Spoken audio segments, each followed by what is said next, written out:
Hello, everyone. Welcome to the final session in our Stop Fraud with Data webinar series, a series that was co-hosted by Regulix and Synaptic.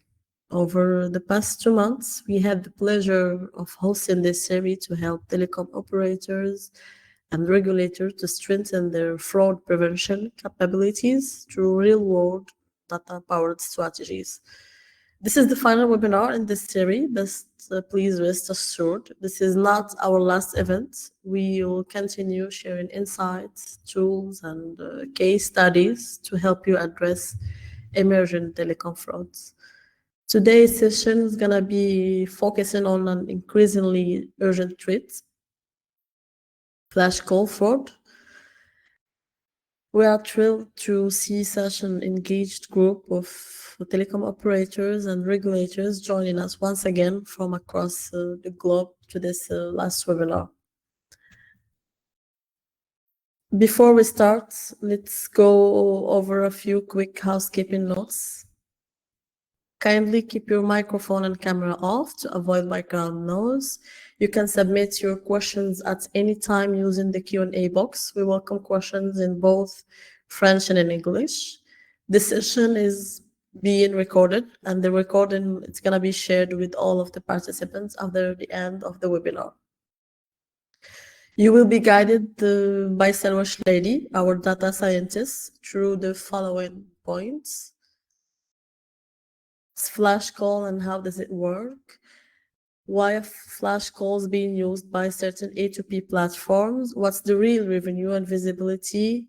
Impacts on flash call fraud, key data tools and KPI to detect flash traffic, best practices for monitoring, and of course, a closing Q&A session.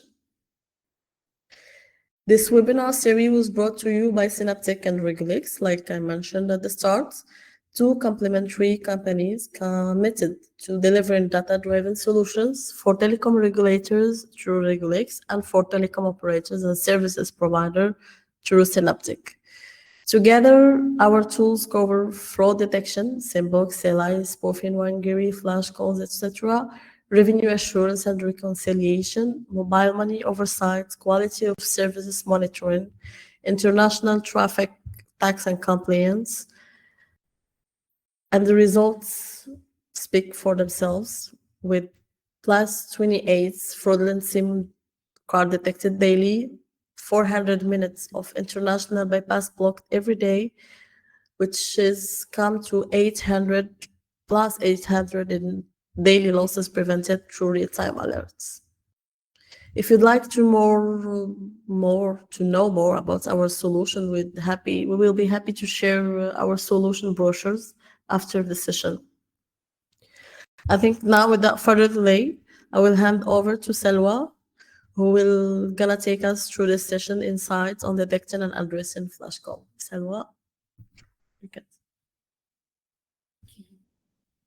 Hello, everyone, and welcome to today's webinar. Thank you for joining us as we explore the fast-changing world of phone number verification and digital authentication.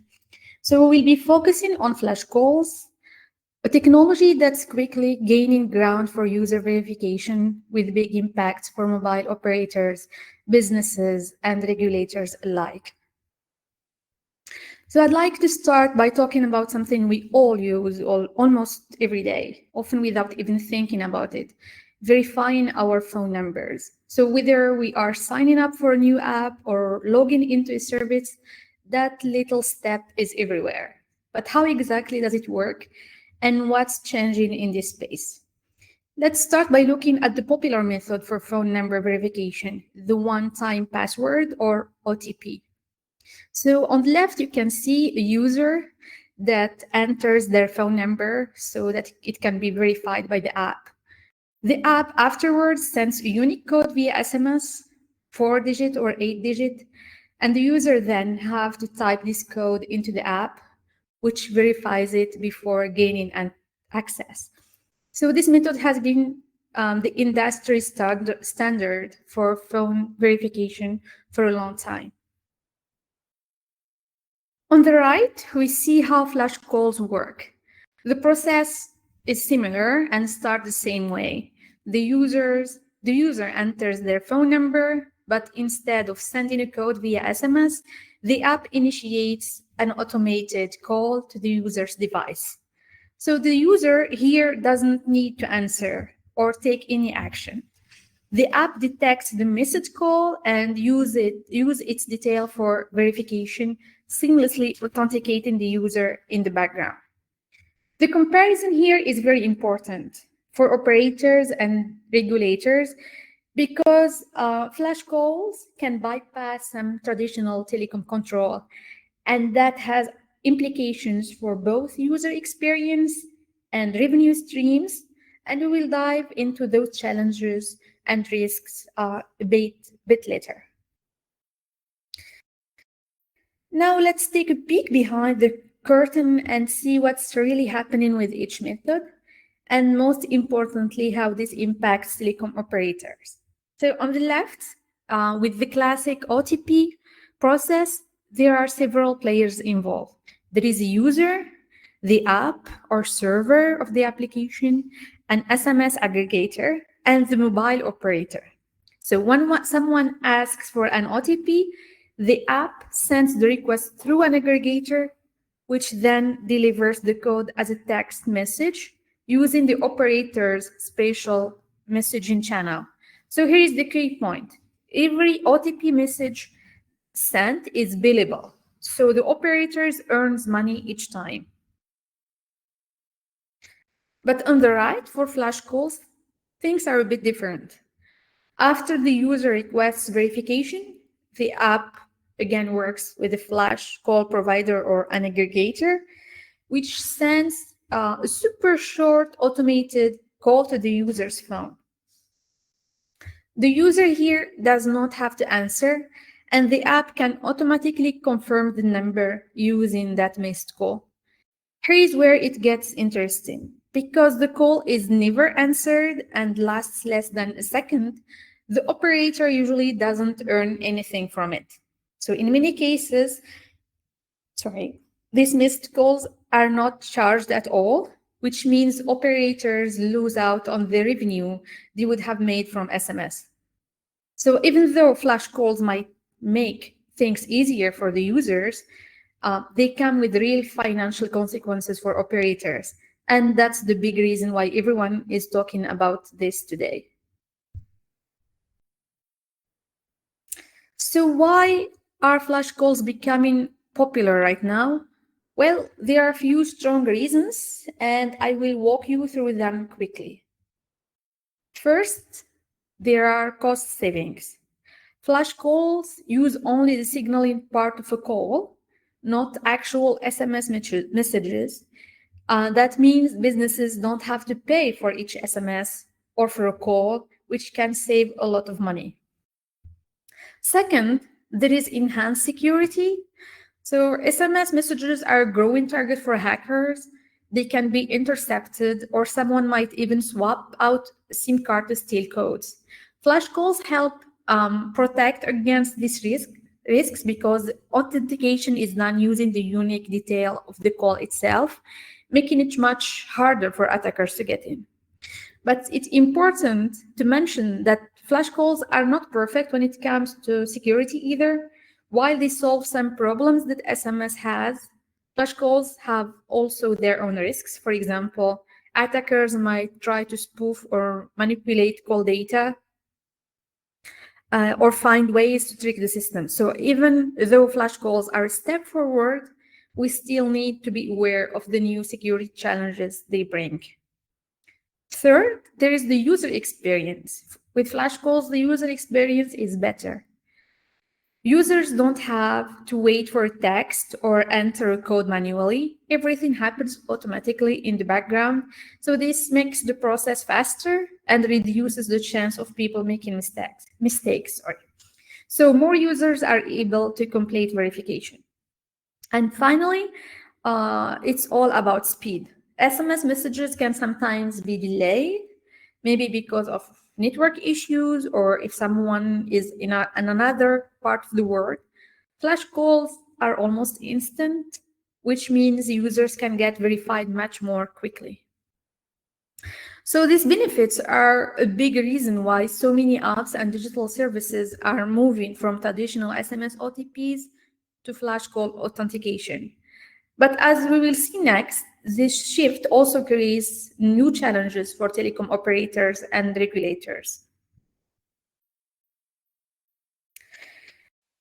Now that we have seen why flash calls are taking off, let's talk about what this means for telecom world, both the good and the bad. So for mobile operators, the biggest worry is losing revenue. As more businesses use flash calls instead of A2P SMS for authentication, operators miss out on the money they would usually make from those paid messages. There is also the issue of network congestion. Flash calls create extra signaling traffic on the network. But because these calls are not billed, it's basically extra work for the operator for no extra pay. Plus, flash calls introduce new opportunities for fraud and abuse, like large numbers of automated calls, number spoofing, or finding new ways to attack the system.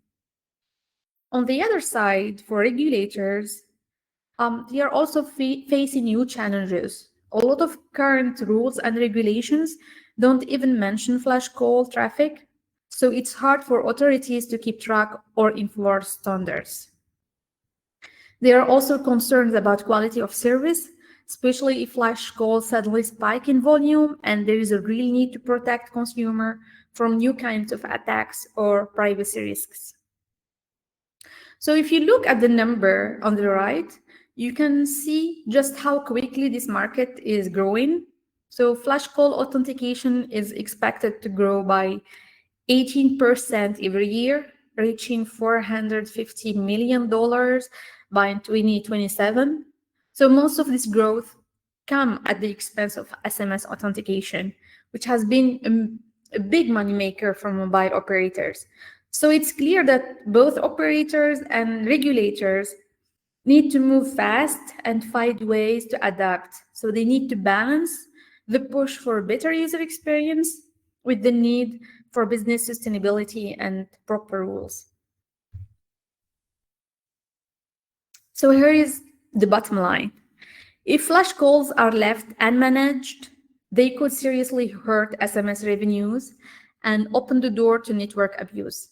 But if mobile network operators take the initiative by identifying, packaging, and selling flash call authentication as a secure enterprise level service, it could actually turn into a new source of revenue in the fast growing digital authentication market.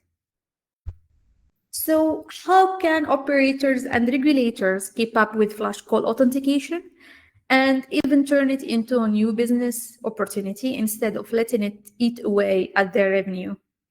Let's look at a few best practices that can help.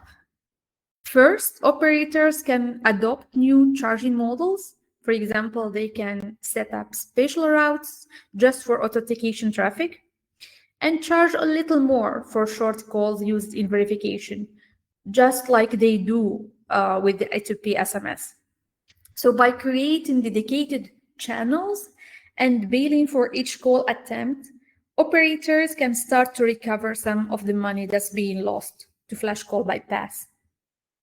Next, there is regulatory compliance. Regulators play a really important role by creating rules that are specific to flash calls. By making sure these calls can be traced and lawfully intercepted, regulators not only protect consumers, but also make it possible for operators to offer flash call authentication as a premium regulated service. Another key area is market education. It's important to help businesses understand the value of using official, approved flash call services instead of relying on unapproved channels. So these official routes offer better delivery rates, stronger compliance, and better support, which is good for both businesses and their consumers or customers. So with the rise of flash call traffic, there is also bigger risk of fraud. That's why operators need to invest in advanced fraud management systems using analytics, machine learning, and pattern detection tools to quickly spot and block any suspicious activity before it gets out of hand. Finally, building secure and direct connections, sometimes called as white routes for flash call authentication. So these connections avoid low quality, risky paths and ensure higher service quality and security. So while making sure operators get their fair share of the business. So by bringing all these best practices together, both operators and regulators can make sure that flash call authentication delivers value to everyone involved while keeping things secure, compliant, and sustainable for the future.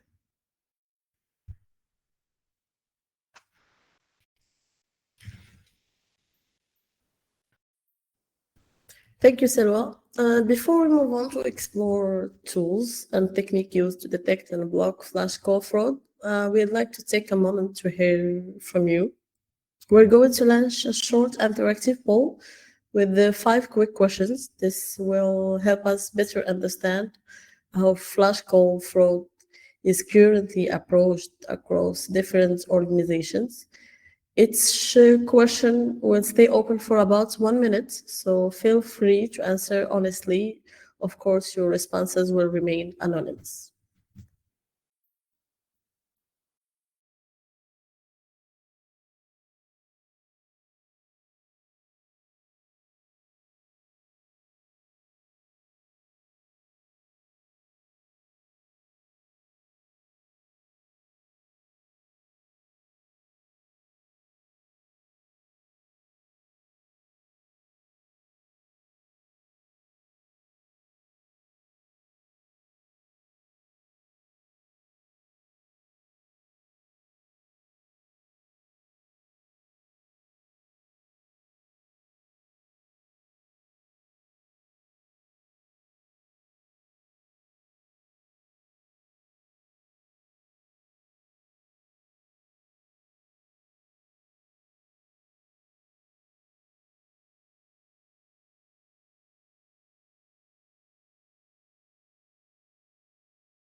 Thank you for your answers. We appreciate it. I think Selwa can continue the session with you.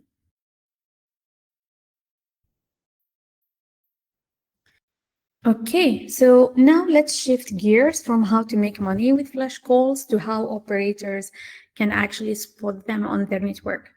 So this is an important step because before you can manage or monetize flash calls, you first have to be able to detect them reliably. So one of the best ways to do this is by looking for patterns of really short phone calls, usually calls that last less than 5 seconds. These short calls are the main signature of flash call traffic.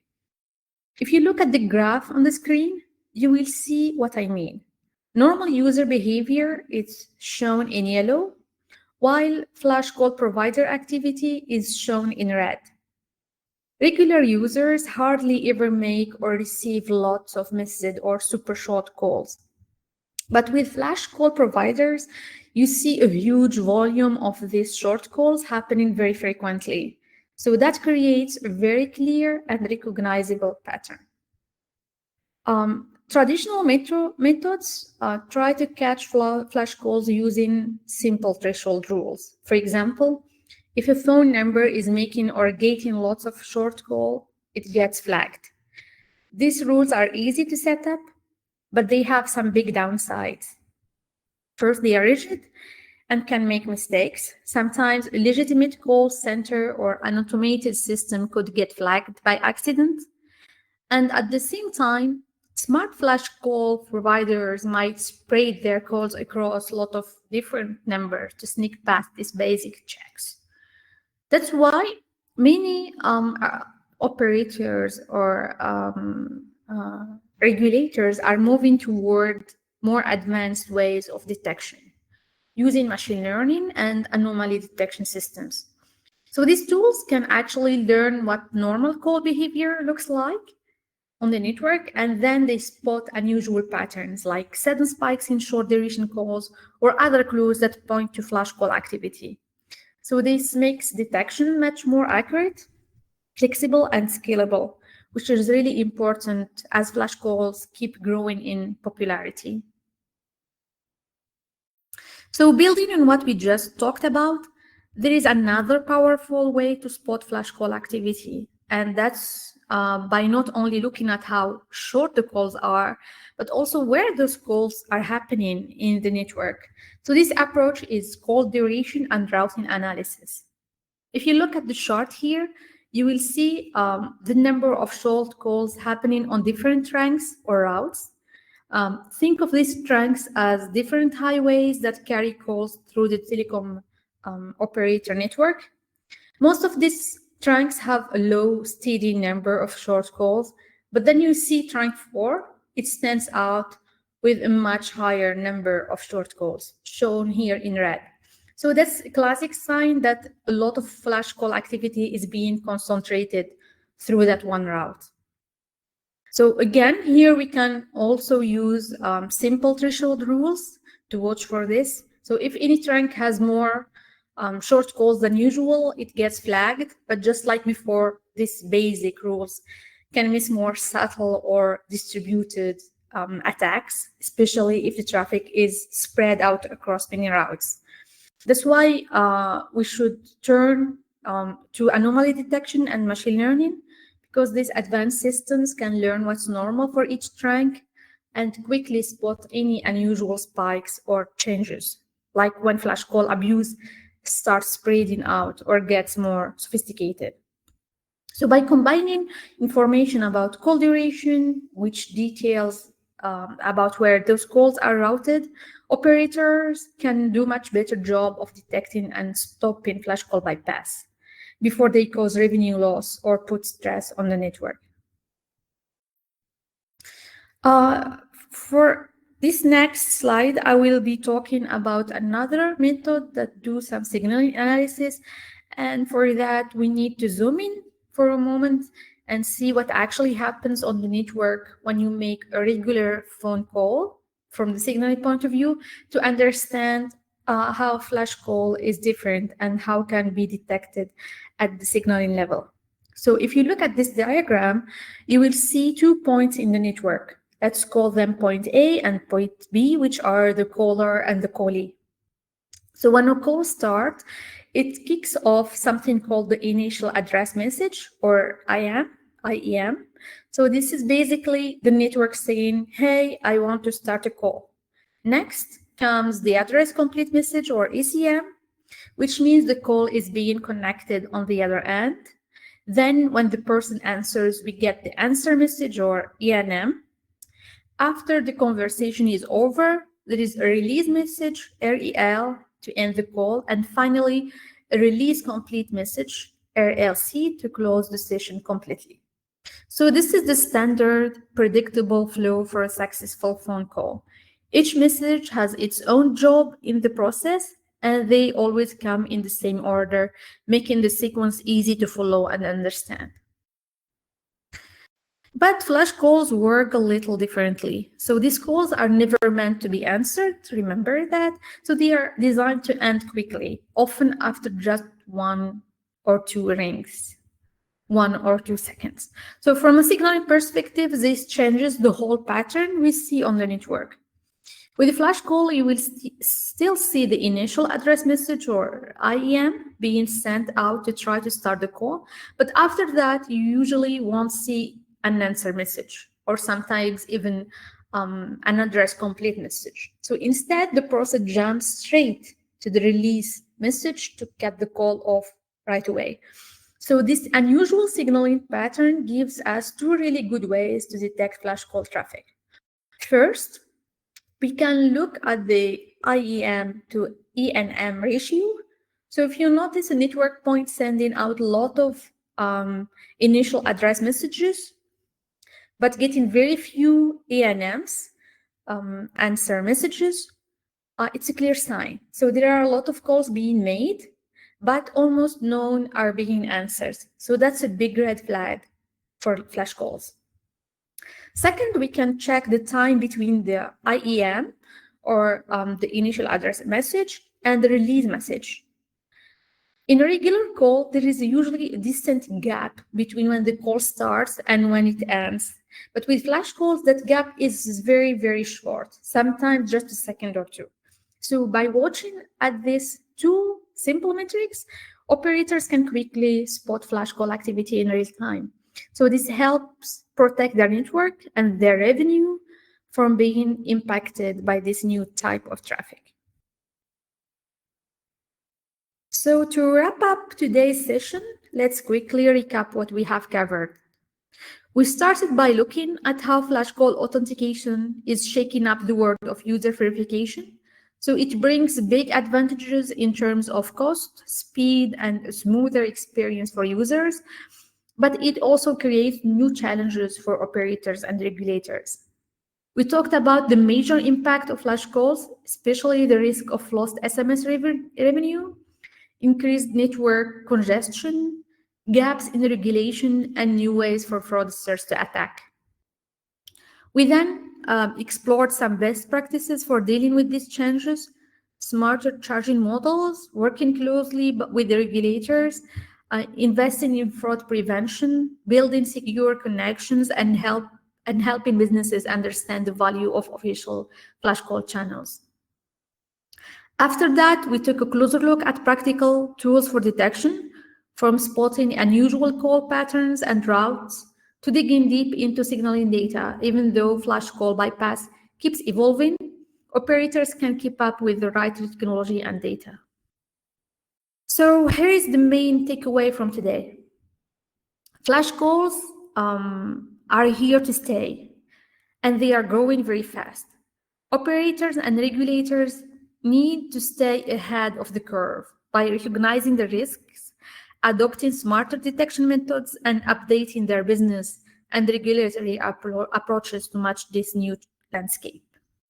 So if we work together, we can turn these challenges into real opportunities by protecting revenue, keeping our network running smoothly, and delivering a safer, simpler digital experience for everyone. Thank you so much for joining us today. I'm happy to answer any questions you have, and I look forward to our discussion.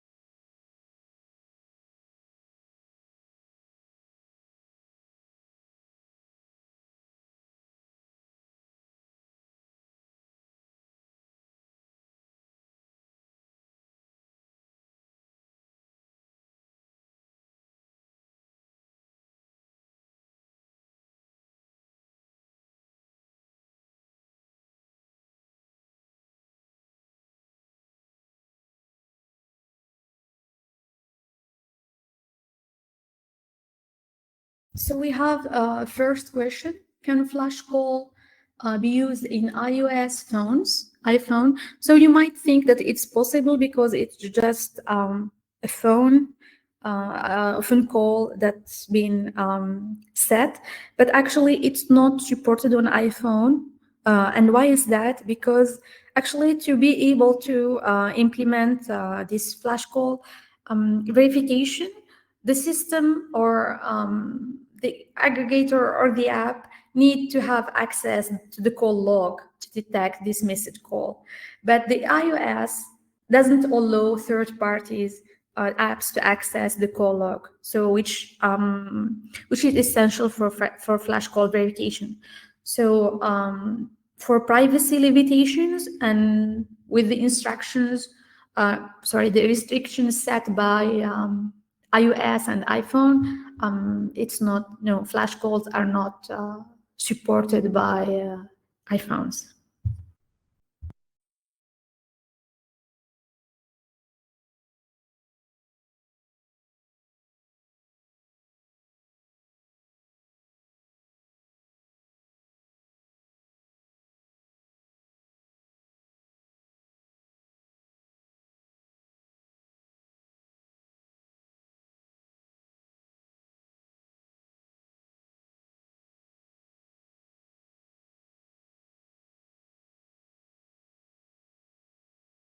So there is another question. Will flash calls completely replace SMS OTPs? This is unlikely because both methods, maybe they will exist side by side. Flash calls are growing fast, especially in regions where SMS is expensive and unreliable, but SMS is still useful for users with all devices or in places with strict regulations.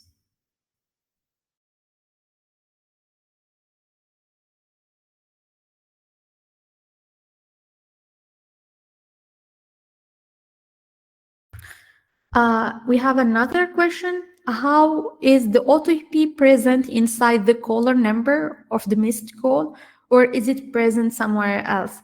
Actually, in the case of flash call, the OTP is the phone number calling.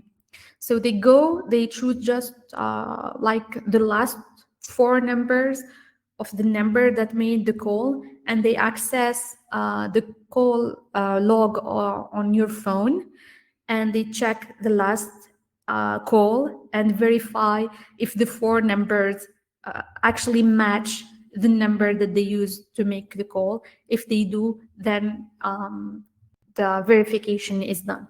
So that's how it works. So here the OTP is the number making the call. That's why they need to access your call log.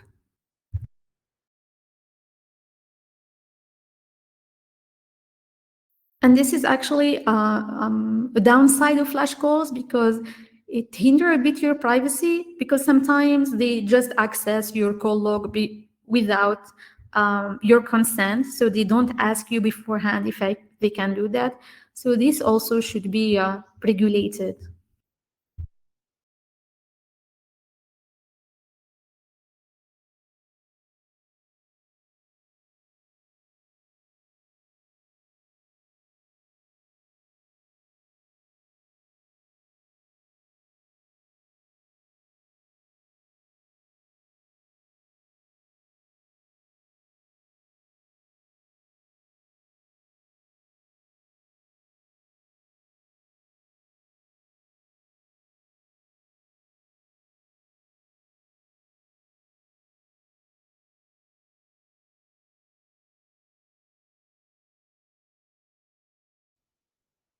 I think this is all for today's session.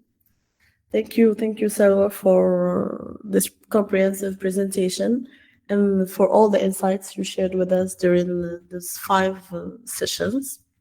And to all of you, thank you for being with us through this whole series. Whether you joined us for one session or for all the five sessions, your participation, questions, and feedback have been incredible. Thank you so much.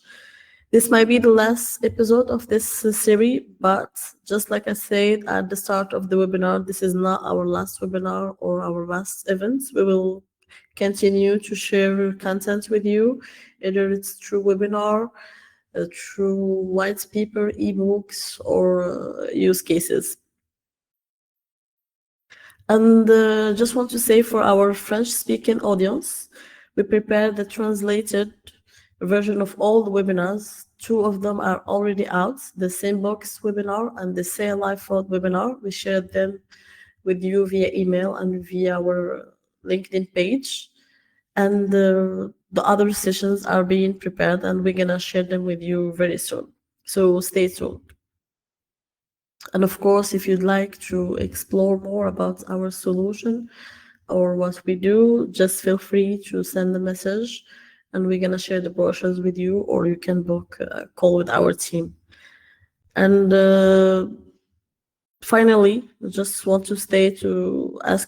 to ask you to stay connected, follow Regulix and Synaptic on LinkedIn for our upcoming updates, products announcements, and more expert webinar. And on behalf of both teams, thank you for your trust, your time, and your engagements. Have a good day, and hopefully we're gonna see you in another session. Thank you.